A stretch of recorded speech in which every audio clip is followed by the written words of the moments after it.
نحمده ونصلي ونسلم على رسوله الكريم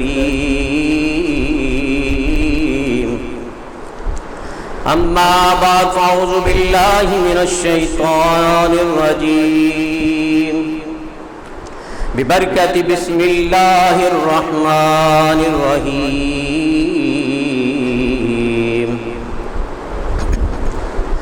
اللہ ولی الذین آمنوا یخرجهم من الظلمات إلى النور نار اللہ تبارک و تعالی فی شان حبیبہ صلی اللہ علیہ وسلم مخبرا وآمرا ان اللہ وملائکتہ یصلون علی النبی یا ایہا الذین آمنوا صلوا علیہ وسلموا تسلیما اللہم صلی علی سیدنا ومولانا محمد وعلی آل سیدنا ومولانا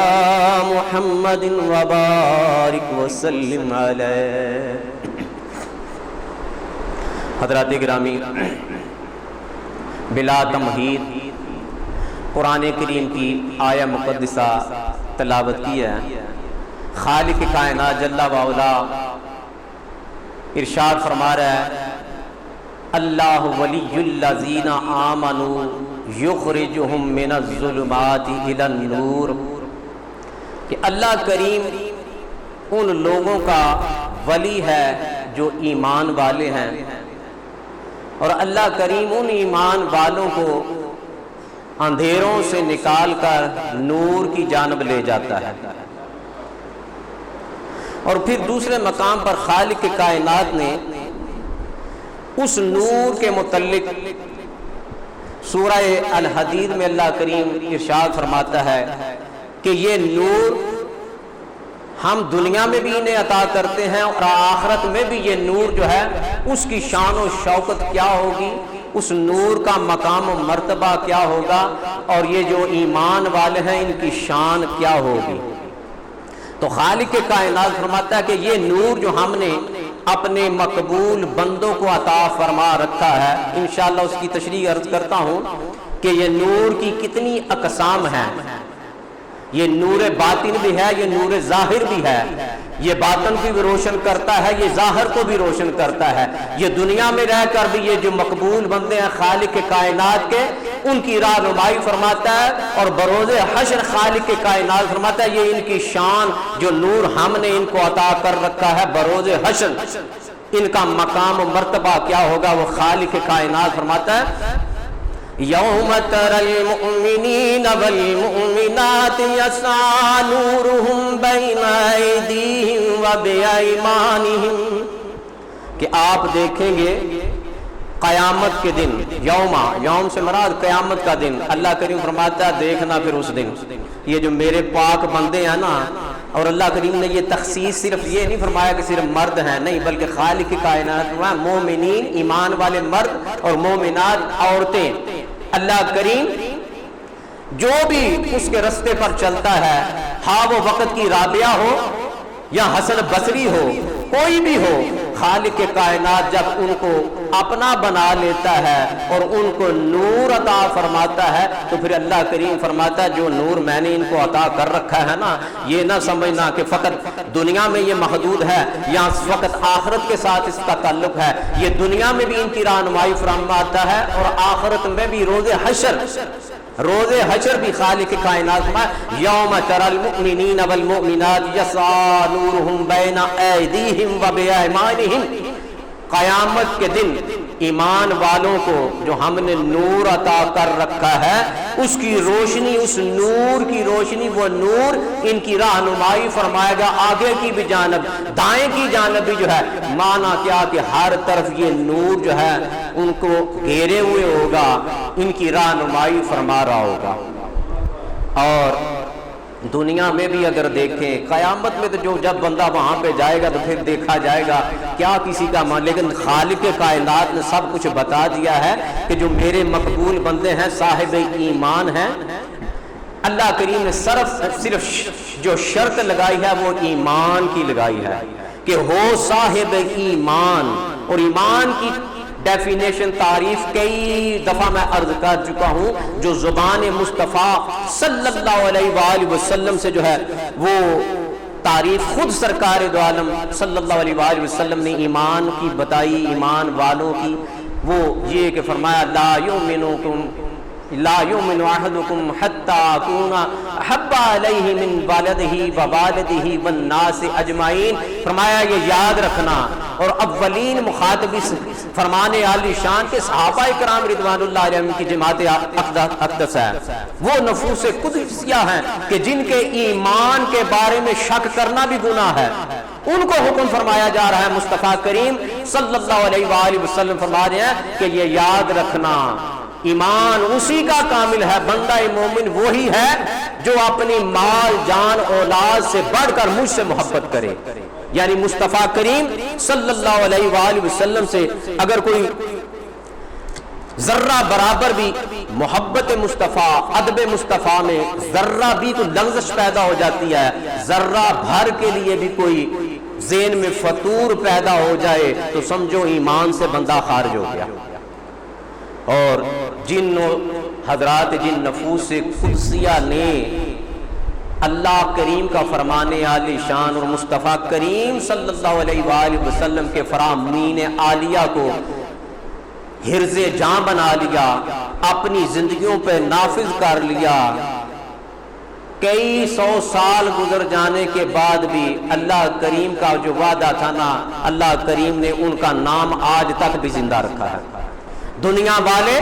آج بھی ان کے گرویدہ ہیں، ان کی بارگاہ میں. خطہ لاہور کو دیکھ لیں، ایک طرف وقت کے بادشاہ کی قبر ہے، جہانگیر کا مقبرہ ہے، بڑا شان و شوکت جاہ و جلال تھا دنیا میں اس کا، لیکن اس کی قبر پر کوئی دعا مانگنے کے لیے نہیں جاتا. اور دوسری جانب ایک فقیر لیٹا ہوا ہے کہ جس کے پاس دنیا کے جواہرات تو نہیں تھے،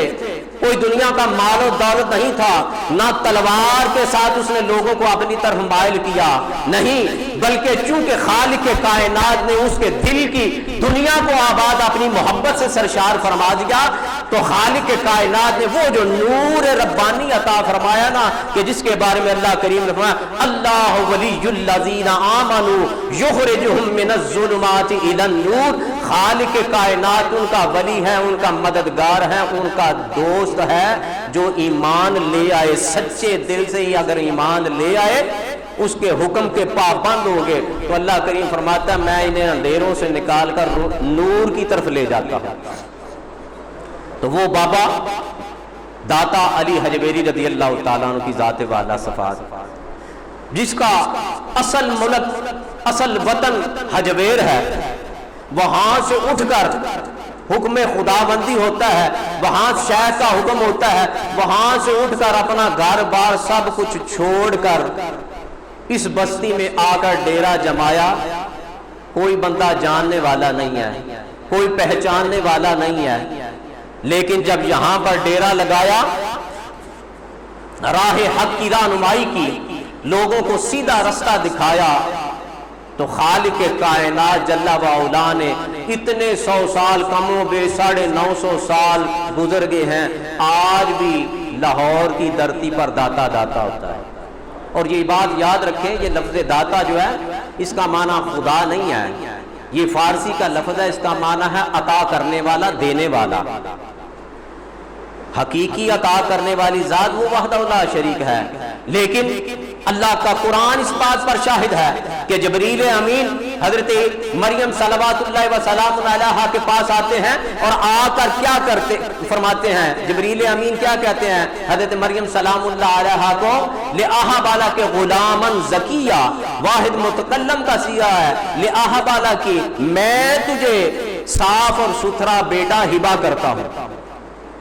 اب اللہ کا قرآن اس بات پر شاہد ہے، حقیقی دینے والی وہی ذات بالا صفات ہے. شفا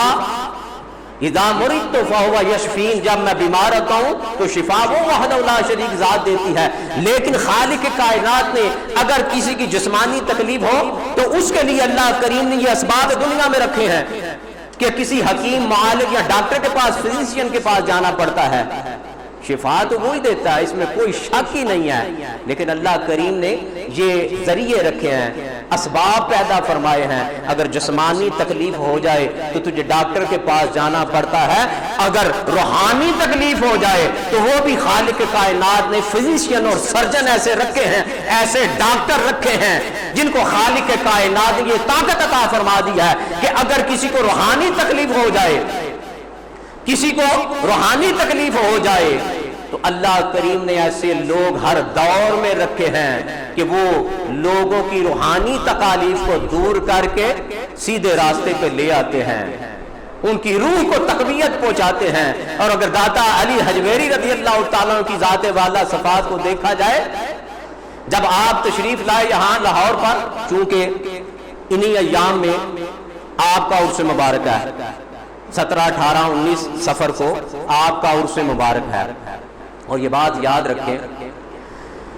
بے شمار مواقع پہ چونکہ مثالیں عرض کر چکا، لیکن چونکہ خالق کائنات کا قرآن کریم ہے، برہان عظیم ہے، بار بار قرآن پڑھا جاتا ہے، بار بار وہ مثالیں قرآن میں آتی ہیں. لہذا یہ سنت خدا بندی ہے کہ اللہ کے مقبول بندوں کا ذکر کرنا. خالق کائنات جگہ جگہ اپنے مقبول بندوں کا ذکر قرآن حکیم فرقان حزین میں کریم میں کرتا ہے. کبھی تو خالق کائنات حضرت سلیمان علیہ السلام کے حواری آصف بن برخیہ رضی اللہ تعالیٰ کا ذکر خیر کرتا ہے، کبھی اصحاب کہف کا ذکر کرتا ہے. اس طرح اللہ کریم کی یہ سنت ہے کہ پاک لوگوں کا ذکر کرنا جنہوں نے اس کے لیے اپنا سب کچھ تن من دھن سب کچھ لوٹا دیا. اور ان نفوس قدسیہ کے بارے میں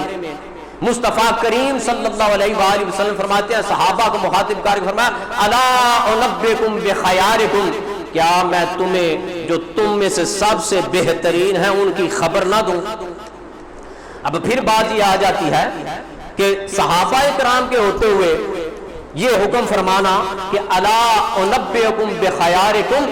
میں تمہیں جو تم میں سب سے بہترین لوگ ہیں ان کے بارے میں تمہیں خبر نہ دوں. عرض کی گی یا رسول اللہ صلی اللہ علیہ وآلہ وسلم، بے شک آپ ہمیں ان لوگوں کا پتہ بتائیں، ان کی نشانیاں بتائیں. تو مصطفیٰ کریم صلی اللہ علیہ وآلہ وسلم ایک جملے میں ہی اللہ والوں کی نشانی بتا دی. آپ نے فرمایا تمہیں بتاتا ہوں جو تم میں سے سب سے بہترین ہیں ان کی نشانی کیا ہے. فرمایا اذا رأوا ذکر اللہ، جب تم ان کی زیارت کرو تو تمہیں خدا یاد آئے. سبحان اللہ کہیں، جب تم ان کی زیارت کرو ان پاک بندوں کی تو تمہیں خدا یاد آ جائے. یہ وہ نفوس قدسیاں ہیں جن کو دیکھ کر خدا یاد بھی آتا ہے، اور بندہ جو بے راہ روی کی طرف چل رہا ہوتا ہے، ظلمت کی طرف چل رہا ہے، ظلمت کے اندھیرے کفر کے اندھیریوں میں بھٹک رہا ہوتا ہے، جب ان کے پاس سے بھی گزر جائے، ان کے قریب سے بھی گزر جائے تو خالق کائنات ان کی نگاہ کی وجہ سے، چونکہ بات نور کی کر رہا ہوں، خالق کائنات میں اللہ ولی الذین آمنوا یخرجہم من الظلمات الی النور، نور کی طرف خالق کائنات ان کو لے جاتا ہے. پھر ان کا جب نور کی طرف اللہ کریم لے جاتا ہے تو ان کا سارا سراپا نور بن جاتا ہے، سارا سراپا نور بن جاتا ہے. بمصداق حدیث مقدسہ جو عرض کی ہے کہ فرمایا جب اذا رأوا ذکر اللہ، بات کیا ہے کہ جب تم ان کو دیکھ رہے ہو تو تمہیں خدا یاد آ جاتا ہے. کیوں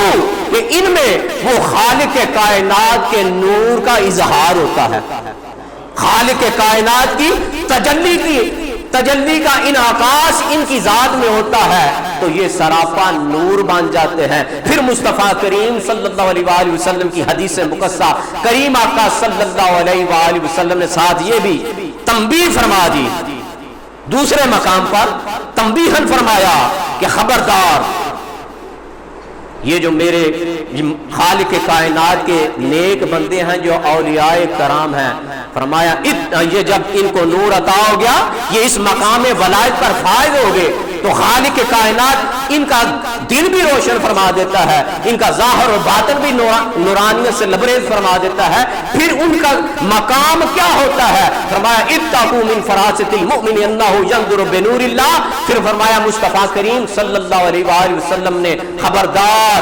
ان کی فراست مومنانہ سے ڈر کے رہنا، اس لیے کہ یہ جب بھی دیکھتے ہیں یہ اللہ کے نور سے دیکھتے ہیں، یہ اللہ کے نور سے دیکھتے ہیں۔ کئی مثالیں ہیں۔ حضرت جنید بغدادی رضی اللہ تعالیٰ عنہ کو جب حکم ہوا نا مصطفیٰ کریم صلی اللہ علیہ وآلہ وسلم کی زیارت ہوئی، آپ کے دور کے ولی کامل تھے، انہیں حکم ہوا کہ جنید کو کہو کہ وہ واعظ کیا کرے۔ چنانچہ حضرت جنید بغدادی رضی اللہ تعالیٰ عنہ واعظ فرمایا کرتے تھے، بڑا جمع غفیر آپ کا واعظ سننے، تقریر بیان سننے کے لیے جمع ہوتا تھا۔ ایک موقع پر ایسا ہوا کہ ایک شخص بظاہر وہ مسلمانوں کا لباس پہنا ہوا ہے، داڑھی بھی رکھی ہوئی ہے، امامہ بھی سر پہ پہنا ہوا ہے، لیکن تھا وہ آتش پرست، گلے میں زنار ڈالا ہوا ہے، آتش پرست تھا۔ وہ بھی آپ کی محفل میں آ گیا، وہ بھی آپ کی محفل میں آ گیا، تو آپ کا بیان ختم ہوا، لوگوں نے سوال کرنے شروع کیے، آپ نے جواب عطا فرمائے۔ اس بندے نے بھی جو بظاہر تو مسلمان تھا لیکن حقیقت میں آتش پرست تھا، اس نے بھی سوال کیا کہ حضور مجھے یہ محمد عربی صلی اللہ علیہ وآلہ وسلم کی جو حدیث مقدسہ ہے نا اتقوا من فراست المؤمن انہ ینظر بنور اللہ، یہ جو حدیث مقدسہ ہے، فرمایا آقا کریم صلی اللہ علیہ وسلم نے بندہ مومن کی نور فراست سے ڈرنا، یعنی اس کا ویژن، یہ جو جس سے وہ دیکھتا ہے، جس نگاہ سے وہ دیکھتا ہے، اس سے ڈر کے رہنا، بچ کے رہنا، کیونکہ وہ اللہ کے نور سے دیکھتا ہے۔ حضور اس کا معنی کیا ہے؟ جنید بغدادی سے کہنے لگا کہ اس کا معنی کیا ہے؟ لباس اس نے مسلمانوں والا زیب تن کیا ہوا ہے، جبہ پہنا، امامہ پہنا ہوا ہے، کسی کو نہیں پتا یہ کون ہے، کہ اس کے زیر جبہ کیا ہے، کیا پہنا ہے۔ جب اتنا سوال کیا، جنید بغدادی رضی اللہ تعالیٰ اپنے منصب پر منبر پر بیٹھے ہوئے ہیں، وہیں سے آپ نے فرمایا اس کا جواب یہ ہے، کیا وہ وقت نہیں آ گیا، کیا وہ وقت نہیں آ گیا کہ تو دامن اسلام میں آ جائے۔ جب آپ نے اتنا فرمایا نا، اس نے کہا حضور سوال تو میں نے کیا کہ یہ حدیث مقدسہ کا معنی کیا ہے؟ آپ نے فرمایا سوال تو نے ایک کیا، میں نے تیرے دو سوالوں کا جواب تجھے دیا ہے۔ تو نے سوال ایک کیا، میں نے جواب دو کا دیا ہے۔ سوال بظاہر تیرا یہی تھا، لیکن تیری نیت، اب نیت کا معاملہ جو ہے وہ خدا جانتا ہے، خدا جانتا ہے دلوں کے حال کو، خدا جانتا ہے۔ لیکن جب خالق کائنات اپنا کرم فرماتا ہے کسی پر، تو پھر خالق کائنات دلوں کے بھید اللہ والوں پر منکشف فرما دیتا ہے۔ اور اس کی مثال سب سے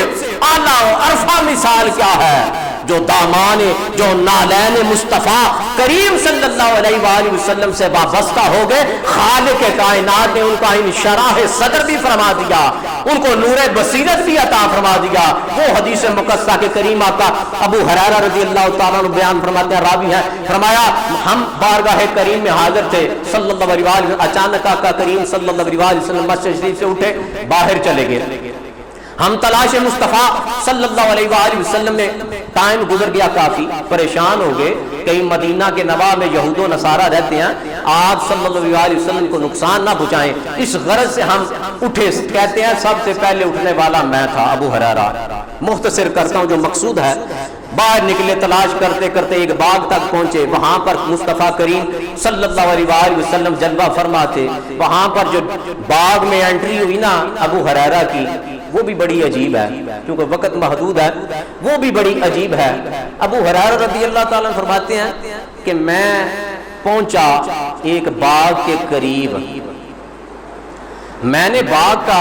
دروازہ تلاش کیا لیکن مجھے اس کا دروازہ نہ ملا۔ اب یہاں پر قابل غور یہ بات ہے کہ یہ کیسے ممکن ہے کہ ایک باغ ہو اور اس کا دروازہ نہ ہو؟ جو صاحب باغ ہے وہ کس طرح اندر آتا جاتا ہوگا؟ لازم ہے کہ دروازہ ہو، لیکن یہاں سے یہ بات اشارۃ النص، یہ بات واضح ہوتی ہے کہ ابو ہریرہ رضی اللہ تعالیٰ فرماتے ہیں میں نے بسط تلاش، دروازہ تلاش کیا، مجھے دروازہ نہ ملا۔ وجہ کیا تھی؟ ابو ہریرہ رضی اللہ تعالیٰ کے دل کے اندر جو عشق مصطفیٰ تڑپ رہا تھا نا، جو آگ لگی ہوئی تھی فراق محبوب میں، وہ اتنا انتظار بھی نہ کر سکی کہ میں دروازہ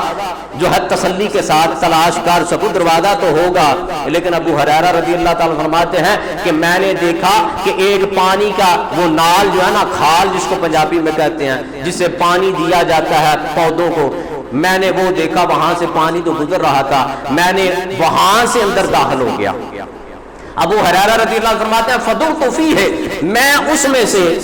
اندر لومڑی کی طرح داخل ہو گیا تو سامنے مصطفیٰ کریم صلی اللہ علیہ وسلم جلوہ فرماتے، میرا سارا جسم کیچڑ آلود تھا، چہرے پہ بھی کیچڑ، کپڑوں پہ بھی کیچڑ۔ مصطفیٰ کریم صلی اللہ علیہ وسلم فرمایا ما شانک یا ابا ہریرہ، ابو ہریرہ کی کیتا یہ اپنا حال تو نے کیسے بنا لیا، یہ کیا کر لیا؟ عرض کی سونیا یہ سارا معاملہ تھا، ہم پریشان ہو گئے آپ کی جدائی میں، اور اس پریشانی میں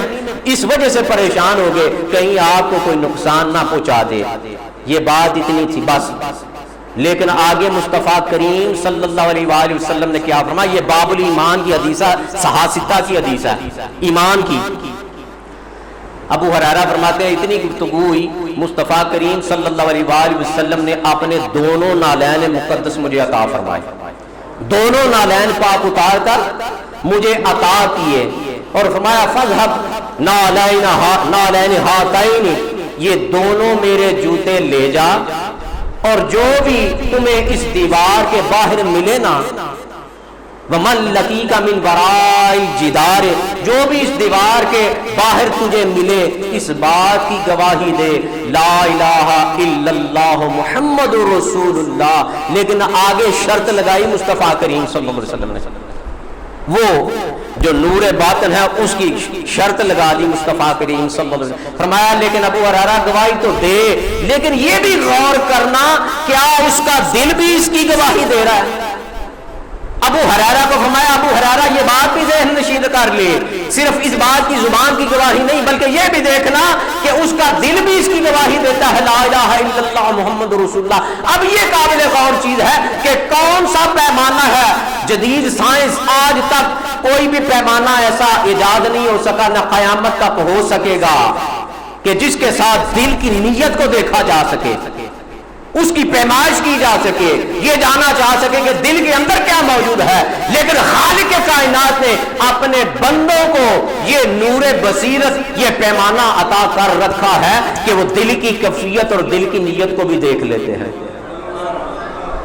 ابو ہریرہ رضی اللہ تعالیٰ فرماتے ہیں کہ جب میں باہر نکلا میں نے نالین مبارک ابو ہریرہ نے سینے سے لگا دیا، سینے سے لگا لیے، اور نالین مصطفیٰ شہنشاہ کائنات کے جو ہے نا وہ کہتے ہیں ہمیں دنیا کی شہنشاہی کے بدلے میں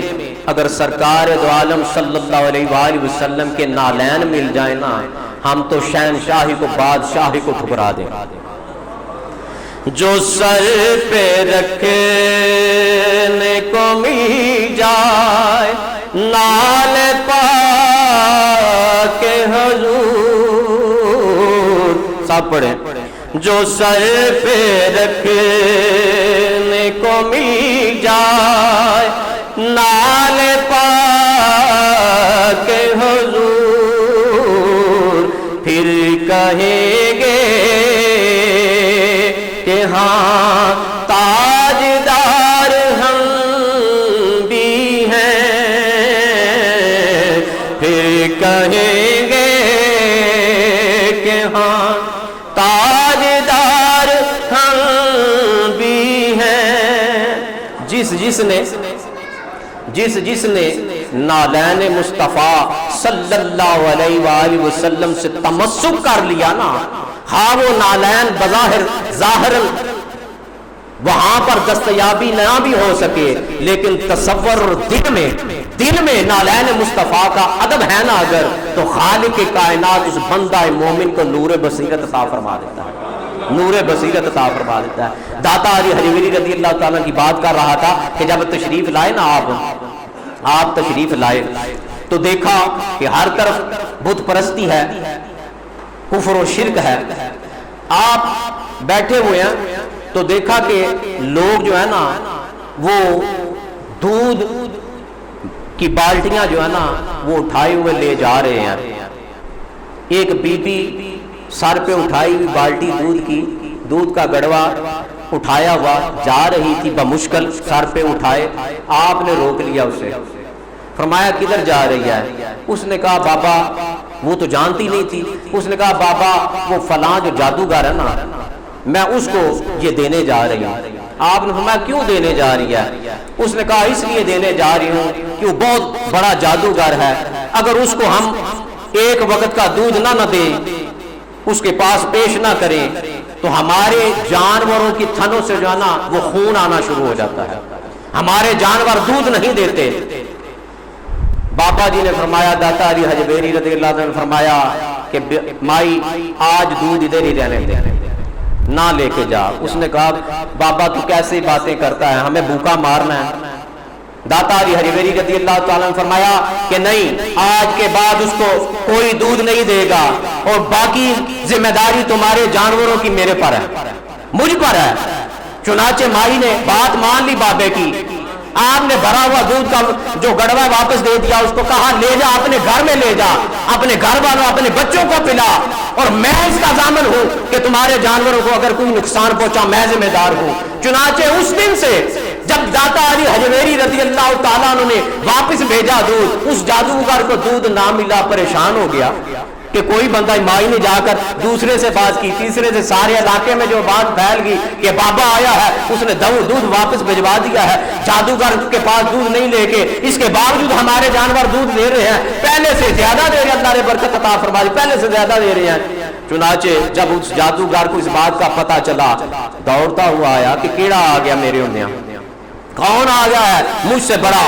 کون آ گیا ہے؟ جب آیا نا سامنے تو بات وہی، مصطفیٰ کریم صلی اللہ علیہ وآلہ وسلم فرمایا اتقوا من فراست المؤمن انہ ینظر بنور اللہ. وہ نفوس قدسیہ جن کا ذکر خالق کائنات ان آیات طیبات میں فرماتا ہے اللہ ولی الذین یخرجہم من الظلمات الی النور. خالق کائنات نے ان نفوس قدسیہ کو تو اندھیروں سے نکال کر نور کی طرف لے آیا ہے. جب ان کے حلقہ نور میں کوئی آ جاتا ہے اللہ کریم اس کو بھی نور عطا فرما دیتا ہے. جب وہ جادوگر، ہندو جادوگر آیا نا سامنے آیا تو بابا جی کے داتا علی حجویری رضی اللہ تعالیٰ کی نگاہ نور اٹھی، دل کی کایا پلٹ کی. سوال و جواب تو کیے لیکن ان کی زلفوں کا اثیر ہو گیا، دامن اسلام میں آ گیا اور پھر یہ مقام عطا فرمایا اس نگاہ ولی نے. وہ علامہ اقبال رحمۃ اللہ علیہ نے فرمایا نا نگاہ ولی میں یہ تاثیر دیکھی، نگاہ ولی میں یہ تاثیر دیکھی، بدلتی ہزاروں کی تقدیر دیکھی. یہ تو علامہ کہتے ہیں ان کی شان پوچھتے ہو، نہ پوچھ ان حرکہ پوشوں کی ارادت ہو تو دیکھ ان کو، نہ پوچھ ان حرکہ پوشوں کی ارادت ہو تو دیکھ ان کو. ید بیضا لیے بیٹھے ہیں اپنی آستینوں میں، یعنی ید بیضا حضرت موسیٰ علیہ السلام خالق کائنات فرمایا موسیٰ اپنا ہاتھ اپنے آستین میں ڈال، اپنے گریبان میں ڈال، باہر نکالے گا تو روشن ہو جائے گا. یہ موسیٰ کی شان علیہ السلام. مصطفیٰ کریم صلی اللہ علیہ وسلم فرمایا میری امت کے علماء حقہ، علماء سو نہیں، علماء حقہ، اور علماء حقہ یہی ہے جو اولیاء کرام ہیں. اس لیے ولی کی شان حضرت خواجہ نظام الدین اولیاء رضی اللہ تعالیٰ بقیہ جتنے بھی صوفیاء ہیں وہ فرماتے ہیں طریقت پر پہنچنے، مقام طریقت پر پہنچنے سے پہلا جو زینہ ہے،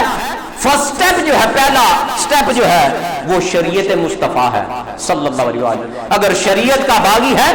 تو پھر وہ صوفی نہیں ہو سکتا، وہ ولی نہیں ہو سکتا. لہٰذا یہ علماء ربانیون جو ہیں وہ ان کے متعلق مصطفیٰ کریم صلی اللہ علیہ وسلم میری امت کے اولیاء، میری امت کے علماء یہ بنی اسرائیل کی صفتیں ان میں پائی جاتی ہیں. تو علامہ صاحب نے اسی طرف اشارہ کیا ہے کہ نہ پوچھ ان کے ہر حد کا کوشوں کی ارادت ہو تو دیکھ ان کو اگر محبت رکھتا ہے خدا اور اس کے رسول کے ساتھ، اس وابستگی کی بنا پر، اس نسبت کی بنا پر اگر تیرے دل میں محبت ہے تو اپنی چشم غور سے، چشم بینا سے دیکھ، تجھے نظر آ جائے گا کہ یہ بھی یدے بیدا لیے ہوئے بیٹھے ہیں اپنی آستینوں میں۔ تو وہ داتا علی حجویری رضی اللہ تعالیٰ عنہ، وہ ذات والا صفات، یہ سارے وہ نفوس قدسیہ ہیں جن کو خالق کائنات نے اپنی جانب سے نور ربانی عطا فرما رکھا ہے۔ جب ان کی نگاہ اٹھتی ہے تو سارے حجابات اٹھ جاتے ہیں، ظلمت کے پردے بھی دور ہو جاتے ہیں، ظاہری پردے بھی دور ہو جاتے ہیں۔ یہی بابا داتا علی حجویری رضی اللہ تعالیٰ عنہ، آپ نے جس مقام پر ٹیلے پہ، جس مقام پر آپ نے ڈیرا جمایا، اور اللہ والوں کی نشانی یہ ہے، کہیں بھی چلے جائیں پوری دنیا میں، جہاں بھی چلے جائیں، جہاں کہیں بھی کسی اللہ والے کی قبر ہے، مزار ہے، اس کے ساتھ مسجد ضرور ہوگی۔ اللہ والے کے مزار کے ساتھ مسجد ضرور ہوگی۔ ولی کی تو تعریف ڈیفینیشن یہ ہے، ولی تو آتا ہی دنیا پر یا اس معاملے، اس راہ پہ خالق کائنات اس لیے چلاتا ہے کہ اس کا پتہ دے، اس وحدہ لا شریک کا پتہ دے، اس کے محبوب کا پتہ دے، اس کے محبوب کی محبت ہے لوگوں کے دلوں میں جاگزی فرما دے۔ لہذا داتا علی حجویری رضی اللہ تعالیٰ نے پہلا کام کیا کیا؟ مسجد تعمیر کروائی، چھوٹی سی مسجد وہ بنوائی۔ اور جب مسجد بنوائی نا تو جو چند ایک مسلمان کہیں موجود تھے، اس وقت بھی موجود تھے کیونکہ آپ سے قبل آ کے پیر بھائی وہ وہاں پر موجود تھے، حضرت حسن زنجانی رضی اللہ تعالیٰ عنہ وہ موجود تھے، وہ تبلیغ کرتے رہے۔ کچھ لوگ جو ہے ایمان قبول کر لیا، لیکن ایمان قبول کر لینے کے بعد بھی جو ذرا علم پڑھ لیتا ہے تھوڑا سا، اس کے اندر تکبر آ جاتا ہے۔ جو عام علماء سو ہیں ان کے اندر تکبر آ جاتا ہے، وہ کسی دوسرے کو برداشت نہیں کرتے۔ یہی معاملہ ہوا بابا علی حجویری رضی اللہ تعالیٰ عنہ کے ساتھ۔ آپ نے مسجد تعمیر کروائی، آپ کی کرامات کا ظہور ہو گیا۔ وہ دودھ والا معاملہ بھی لوگوں کے جو مولوی حضرات ہیں ان تک یہ بات پہنچ گئی، ان کے دل میں تکبر آ گیا اور حسد آ گیا کہ ہمارے ہوتے ہوئے یہ بابا پتہ نہیں کون ہے اور کیا آ گیا، لوگ اس کی طرف مائل ہو گیا۔ چنانچہ انہوں نے لوگوں میں افواہیں پھیلانی شروع کر دی، وہ تسی ہوتے کتے جانے ہوتا تھا قبلہ ٹیڑھا وے، جو مسجد اس نے علی حجویری نے بنوائی ہے اس کا تو قبلہ ہی ٹیڑھا ہے۔ آپ سنتے رہے باتیں، آخر کار ایک دن آپ نے اعلان کروا دیا، لوگوں کو جو مسلمان تھے ان کی طرف پیغام پہنچا دیے، منادی ہو گئی کہ آؤ آج جمعہ جو ہے نا نماز اس مسجد میں پڑھو، پھر فیصلہ کرتے ہیں کہ اس کا قبلہ ٹیڑھا ہے یا ٹھیک ہے، بعد میں فیصلہ کریں گے، آج وہ پہلے نماز پڑھو۔ چنانچہ سب لوگ، وہ مولوی بھی چند آگے جو معترض تھے، اعتراض کرنے والے تھے، بابے نے نماز پڑھائی۔ جب نماز پڑھائی نا تو تکبیر تحریمہ بھی کہی، اللہ اکبر، اور پھر داتا علی حجویری نے تکبیر تحریمہ کہی ہوگی تو کیا منظر ہوگا۔ وہ اولاد رسول، وہ حسن مجتبی علیہ الصلوۃ والسلام کا جگر پارا، وہ حضرت داتا علی حجویری رضی اللہ تعالی عنہ نے جب اللہ اکبر کی صدا بلند کی ہوگی اور جب ثنا پڑھ کے تو پھر قرات کی ہوگی تو کیا کیفیت ہوگی۔ جب آپ نے قرات شروع کی، جتنے بھی لوگ پیچھے کھڑے تھے دیکھا، نظریں اٹھائیں تو دیکھا کعبہ سامنے نظر آ رہا ہے، سامنے کعبہ نظر آ رہا ہے۔ وہ مولوی بھی آپس میں نہ دلوں میں خیال کیا،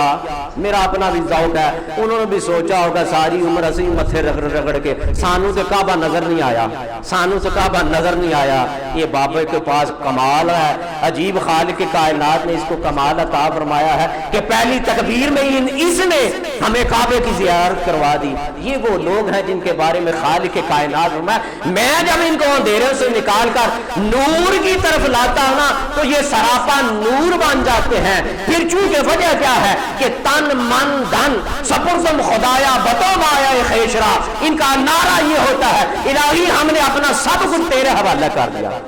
ولی کا معنی کیا ہے؟ ولی کا معنی کیا ہے؟ ولی کہا جاتا ہے تو اگر نابالغ ہے نا بچہ، نابالغ بچہ ہے، حد بلوغت تک گو کے پہنچ گیا، لیکن اس کا کوئی سرپرست نہیں ہے، کوئی ایسا معاملہ ہے، تو اس کے بارے میں ایک ٹرم بولی جاتی ہے کہ فلاں اس کا ولی ہے، یعنی اس کا کرتا دھرتا فلاں بندہ ہے۔ معنی کیا؟ اس کے سارے اختیارات اس کے سپرد ہیں۔ اگر کوئی بچہ یتیم ہو گیا، کوئی ایسا معاملہ ہو گیا، باپ سر سے بے نہیں ہے، ماں نہیں ہے، خدا نخواستہ، تو اس کے بارے میں کہا جاتا ہے، جس کو عام لفظ میں گارڈین، آج کے دور میں انگریزی لفظ جو ہے گارڈین کا لفظ بولا جاتا ہے، فلاں فلاں کا گارڈین ہے، قار مختار فلاں بندہ ہے، اس کا معنی ہے فلاں اس کا ولی ہے، اس کا کرتا دھرتا، اس کی اچھے برے کا